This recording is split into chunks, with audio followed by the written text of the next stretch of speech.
Hello everyone, welcome back to the channel. Financial year 24-25 जिसका assessment year 25-26 है, एक salaried employee को old tax regime और new tax regime में क्या टैक्स बेनिफिट मिलेगा और क्या टैक्स बेनिफिट यहाँ पे ख़त्म कर दिया गया है, आज की वीडियो में डिस्कस करने वाले हैं। अब देखिए, बहुत सारे एम्प्लॉय ऐसे होते हैं जो कि 1 ईयर में ही 2 एम्प्लॉयर को चेंज करते हैं। फाइनेंशियल ईयर 24-25 में आपने कुछ महीने किसी और एम्प्लॉयर के यहाँ काम किया और कुछ महीने किसी और एम्प्लॉयर के यहाँ काम किया, ठीक है। तो मान लीजिए कि 5 मंथ्स आपने काम किया किसी एम्प्लॉयर के यहाँ और आपको सैलरी मिली टोटल 5,20,000, और फिर इसके बाद 7 मंथ्स आपने किसी और एम्प्लॉय के यहाँ काम किया और सैलरी आपको मिली 8.5 लाख रुपीस।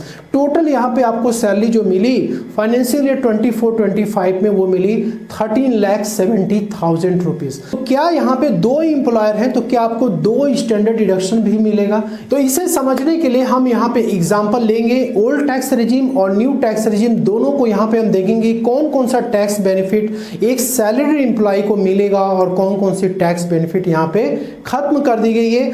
और यहाँ पे आप देख सकते हैं, जैसे कि मैंने एग्जांपल में उस सैलरी का अमाउंट लिया था, वो लिया था 13 लाख रुपीस का। दोनों में ही आप चेक कर सकते हैं सैलरी की अमाउंट सेम रहने वाली है 13 लाख की, और 2 एम्प्लॉयर से ये सैलरी मिल रही है, ठीक है। और यहाँ पर ये ग्रॉस सैलरी की इनकम हमने इंटर कर दी। इसके बाद इसमें से कुछ एग्जेम्पशंस हैं जो कि हम माइनस करेंगे। नॉर्मली जब आपको फॉर्म 16 इशू होता है तो उसमें भी आपके कुछ एग्जेम्पशंस अलाउंसेस माइनस होते हैं, और आपको मान लीजिए कि वहाँ पे कुछ नहीं मिला एग्जेम्पशन तो आप ITR फाइल करते समय भी उसका क्लेम कर सकते हैं। तो यहाँ पे HRA का एग्जेम्पशंस माइनस कर दिया गया 1 लाख रुपीस। यहाँ पे ओल्ड टैक्स रेजिम की पहले हम बात कर रहे हैं, लीव ट्रेवल अलाउंस माइनस कर दिया गया, food allowance, convince allowance, daily allowance, ये सब ओल्ड टैक्स रेजिम में माइनस कर दिया, क्योंकि ये tax benefit old tax regime में इन सारे अलाउंसेस पर मिलती है। लेकिन दोस्तों, यदि हम न्यू टैक्स रेजिम की बात करें तो यहाँ पे देखिए HRA का एग्जेम्पशंस आपको बिल्कुल नहीं मिलने वाला है, लीव ट्रेवल अलाउंस भी नहीं मिलने वाला है, फूड अलाउंस भी नहीं मिलने वाला है। लेकिन यदि यहाँ पे डेली अलाउंस की बात करें तो यहाँ पर ये अवेलेबल है, और कन्वेंस अलाउंस की बात करें तो ये भी यहाँ पर अवेलेबल है। तो ये 2 टैक्स बेनिफिट जो कि अलाउंसेस के हैं वो न्यू टैक्स रेजिम में भी मिल रहे हैं और ओल्ड टैक्स रेजिम में भी मिल रहे हैं। इसके बाद यहाँ पे स्टैंडर्ड डिडक्शन की बात करते हैं। ओल्ड टैक्स रेजिम में जो स्टैंडर्ड डिडक्शन है फाइनेंशियल ईयर 24-25 में वो 50,000 रुपीस ही है, और प्रोफेशनल टैक्स का भी यहाँ पे डिडक्शन आपको मिल जाए। जब ग्रॉस सैलरी इनकम में से ये सारे एग्जेम्पशंस अलाउंसेस को आप माइनस करते हैं तो आपकी नेट सैलरी इनकम आ जाती है। लेकिन न्यू टैक्स रेजिम की बात करें तो यहाँ पर ये स्टैंडर्ड डिडक्शन जो है बढ़ करके 75,000 रुपीस हो चुका है, और प्रोफेशनल टैक्स यहाँ पे आपको 0 कर दिया गया है, क्योंकि इस पर कोई भी टैक्स बेनिफिट आपको नहीं मिलने वाली। तो इसके बाद यहाँ पर भी इस अमाउंट में से इस सारे अलाउंसेस को डिडक्शंस को माइनस करने के बाद ये हमारी नेट सैलरी इनकम आ जाती है।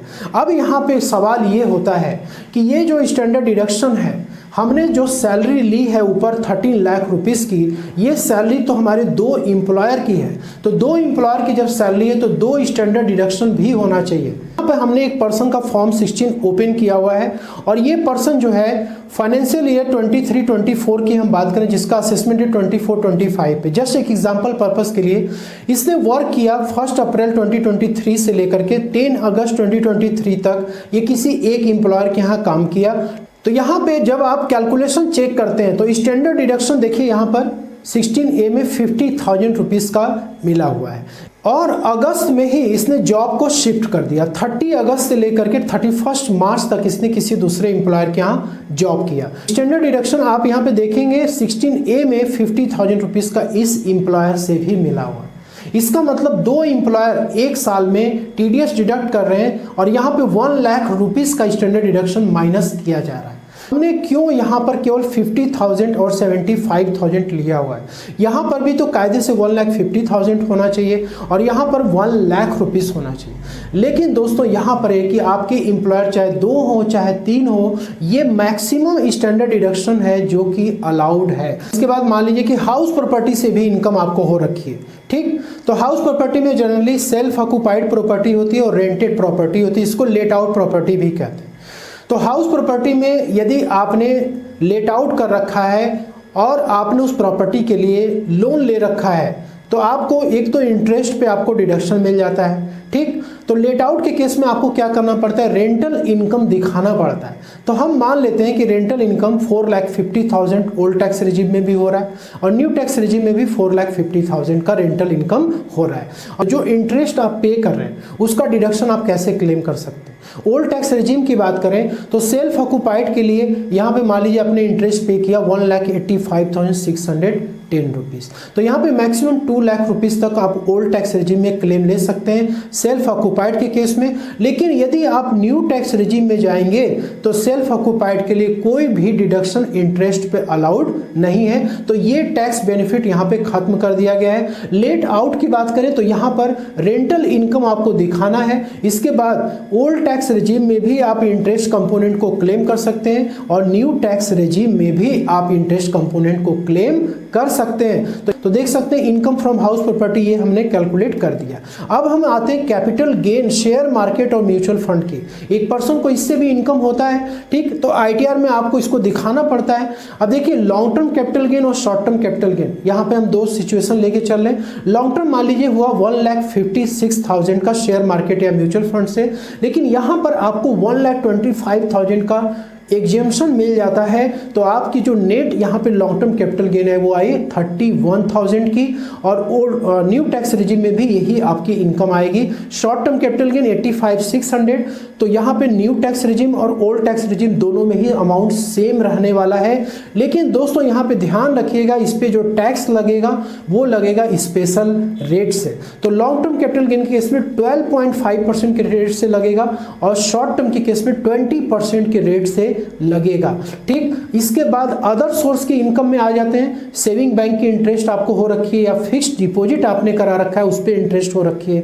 तो ओल्ड टैक्स रिजीम हो या न्यू टैक्स रिजीम में इनकम तो दोनों में ही ऐड की जाएगी। तो यहां पर दोस्तों ग्रॉस टोटल इनकम मतलब कि सैलरी की इनकम, हाउस प्रॉपर्टी की इनकम और अदर सोर्स की इनकम और कैपिटल गेन की सबको ऐड करने के बाद टोटल इनकम आप यहां पे देख सकते हैं कि ओल्ड टैक्स रिजीम में आ रही है 13,95,990 की, और न्यू टैक्स रिजीम में ये इनकम हमारी क्या हो गई 16,12,600 आ रही है। क्यों आ रही है?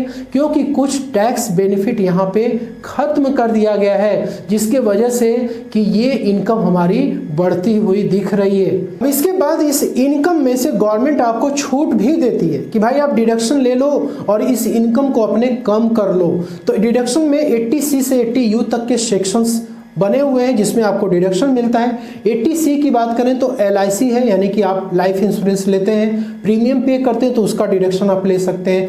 पब्लिक प्रोविडेंट फंड हो गया, नेशनल पेंशन स्कीम हो गया, ELSS म्यूचुअल फंड हो गया, नेशनल सेविंग सर्टिफिकेट की इंटरेस्ट होगी। ऐसे बहुत सारे ऑप्शंस होते हैं जिसमें कि 80C में आप डिडक्शन क्लेम करते हैं। तो मैक्सिमम यहाँ पे 1,50,000 का डिडक्शन आपको मिलता है। तो ओल्ड टैक्स रिजीम में ये बेनिफिट आप ले सकते हैं, लेकिन न्यू टैक्स रिजीम में ये बेनिफिट खत्म हो चुका है। नेक्स्ट यहाँ पे 80CCD1B यानी नेशनल पेंशन स्कीम में अपने खुद की कंट्रीब्यूशन, एक एम्प्लॉय यदि खुद कंट्रीब्यूट करता है तो उसको यहाँ पे डिडक्शन मिल जाता है। तो मान लीजिए कि 47,000 आपने किया तो ये डिडक्शन आप ले सकते हैं, और लेकिन न्यू टैक्स रिजीम में इस बेनिफिट को भी खत्म कर दिया गया है। एम्प्लॉयर कंट्रीब्यूशन 80CCD2 का, यानी कि जो आपका एम्प्लॉयर है यदि वो भी इसमें इस NPS में कंट्रीब्यूशन करता है तो उस केस में अब 14% का यहाँ पर लिमिट जो है बढ़ा दिया गया है। पहले 10% था सैलरी का, लेकिन अब 14% तक मैक्सिमम आप क्लेम यहाँ पे कर सकते हैं। तो अप्रॉक्स यहाँ पे मान लीजिए 62,500 एक अमाउंट हमने अज्यूम किया हुआ है। आप कैलकुलेशन अपना करिएगा जरूर से, ठीक है। तो ओल्ड टैक्स रिजीम और न्यू टैक्स रिजीम दोनों में ही ये बेनिफिट अभी भी अवेलेबल है। अब इसके बाद दोस्तों 80D की बात करते हैं, हेल्थ इंश्योरेंस प्रीमियम। तो देख सकते हैं कि न्यू टैक्स रिजीम में यहाँ पे इस बेनिफिट को खत्म कर दिया गया है, लेकिन ओल्ड टैक्स रिजीम में अभी भी ये बेनिफिट अवेलेबल है। इसका नेक्स्ट होता है 80 TTA का डिडक्शन, जो कि सेविंग बैंक के लिए आप क्लेम करते हैं। अभी आपने अदर सोर्स में सेविंग बैंक की इंटरेस्ट इनकम ऐड की थी ना, लेकिन आप डिडक्शन भी उसका क्लेम कर सकते हैं। मैक्सिमम 10,000 तक का आप डिडक्शन ले सकते हैं। तो यहाँ पे 9,000 रुपीज़ हमने ऐड किया था ऊपर, उस 9,000 को हम यहाँ पे क्लेम कर लेंगे क्योंकि इस लिमिट के अंदर आ रहा है। लेकिन दोस्तों न्यू टैक्स रिजीम में इसे भी खत्म कर दिया गया है। अब यहाँ पे सेक्शन 80 TTB जो कि एक सीनियर सिटीजन को मिलता है, तो देख सकते हैं फिक्स्ड इंटरेस्ट और सेविंग बैंक इंटरेस्ट दोनों मिलाकर के 50,000 का डिडक्शन मिल जाता है। ठीक है, हमने इंटरेस्ट ऊपर ऐड किया था 4500, तो ये डिडक्शन ओल्ड टैक्स रिजीम में मिल जाएगा, लेकिन न्यू टैक्स रिजीम में इसे भी खत्म कर दिया गया है। 80 CCS जो अग्निवीर फंड के लिए होता है, तो मान लीजिए कि यहाँ पे 40,000 का कंट्रीब्यूशन है, तो दोनों ही रेजिम में ये अवेलेबल किया गया है। ठीक है, ये जो हमारा ग्रॉस टोटल इनकम आया, इस ग्रॉस टोटल इनकम में से हम सारे डिडक्शन को माइनस कर देंगे। ठीक है, 80C से 80U तक, तो हमारी ये टोटल इनकम कैलकुलेट हो जाएगी जिसपे कि हमें टैक्स पे करना है। अब हम इस इनकम को दो पार्ट में करेंगे। मैंने आपको बताया था इसमें, इस इनकम में स्पेशल रेट की भी इनकम है और नॉर्मल रेट की भी इनकम है। तो स्पेशल रेट की इनकम हमारी क्या थी, long term short term capital gain, जिसको कि हमने क्या किया, इसमें से माइनस कर दिया। तो हमारी नॉर्मल रेट की इनकम ये आ गई और स्पेशल रेट की इनकम हमारी ये है, जिसपे कि इस रेट से टैक्स कैलकुलेट किया जाएगा। न्यू टैक्स रेजिम में भी सिमिलर तरीके से हम कैलकुलेशन करेंगे। अब यहाँ पे हम देखते हैं कि टैक्स कैलकुलेशन किस तरीके से किया जाएगा। यहाँ पे न्यू टैक्स रेजिम का जो स्लैब है वो थोड़ा सा चेंज हो चुका है। आप यहाँ पे देख सकते हैं कि फाइनेंशियल 24-25 असेसमेंट ईयर 25-26 के लिए 3 लाख तक कोई भी टैक्स नहीं देना है। 3 से 7 में 5% का टैक्स है और 7 से 10 में 10%, 10 से 12 में 15, इस तरीके से स्लैब यहाँ पे दिया हुआ है। न्यू टैक्स रेजिम में जो हमारी नॉर्मल रेट वाली इनकम थी वो कितनी थी, 13,93,500। इस रेट को अप्लाई करते हुए हम टैक्स का कैलकुलेशन करेंगे, तो देख सकते हैं कि यहाँ पे टैक्स जो हमारा आ रहा है वो आ रहा है 1,23,448। और जो स्पेशल रेट की हमारी इनकम है, लॉन्ग टर्म कैपिटल गेन और शॉर्ट टर्म कैपिटल गेन 31,000 का था लॉन्ग टर्म और शॉर्ट टर्म था 85,600। इस पे 12.5% के रेट से लगेगा, जो कि आएगा 3,875, और इस पे लगेगा 20% के रेट से, जो कि अमाउंट आप यहाँ पे देख सकते हैं। जब आपने ऐड किया तो न्यू टैक्स रेजिम में हमारी टैक्स कितनी आ रही है, 1,44,443, जो कि एक टैक्स पेयर को यहाँ पे करना है। ओल्ड टैक्स रेजिम में हमारी इनकम कितनी थी, 10,96,890 की। तो ओल्ड टैक्स रेजिम का यहाँ पे स्लैब रेट आप देख सकते हैं। देखिए, नॉर्मल सिटीजन के लिए सीनियर सिटीजन और सुपर सीनियर सिटीजन तीनों का यहाँ पे स्लैब दिया हुआ है, इसके अनुसार कैलकुलेशन आपको करना होता है। ठीक है, तो यहाँ पे 2.5 लाख, 3 लाख और 5 लाख तक तो नील है। ठीक है, और इसके बाद 5%, 20% और 30% का रेट एप्लीकेबल है। तो यहाँ पे हमने इस स्लैब रेट को अप्लाई करते हुए जो टैक्स यहाँ पे कैलकुलेट किया, नॉर्मल रेट वाली इनकम पे देख सकते हैं 1,47,257 टैक्स आ रहा है, और स्पेशल रेट का हमने ऊपर कैलकुलेट किया था, देख सकते हैं। तो total tax old tax regime में कितना आ रहा है, 1,68,252 रुपीज़। यहाँ पर आप देख सकते हैं कि टैक्स हमारा कितना आ रहा है। इनकम यहाँ पे 12,13,490 है। इनकम यहाँ पे कम है दोस्तों, लेकिन न्यू टैक्स रेजिम में इनकम ज़्यादा है। तो इनकम जब ज़्यादा है तो टैक्स भी तो ज़्यादा आना चाहिए, लेकिन दोस्तों टैक्स यहाँ पे क्या आ रहा है, 1,44,443 आ रहा है। और यहाँ पे इनकम कम है लेकिन टैक्स यहाँ पे ज़्यादा आ रहा है। तो ये है दोस्तों न्यू टैक्स रेजिम और ओल्ड टैक्स रेजिम में क्या क्या टैक्स बेनिफिट आपको मिलेगा और क्या क्या टैक्स बेनिफिट को ख़त्म कर दिया गया है, जिसके वजह से कि यहाँ पे टैक्स में भी डिफरेंस आ रहा है।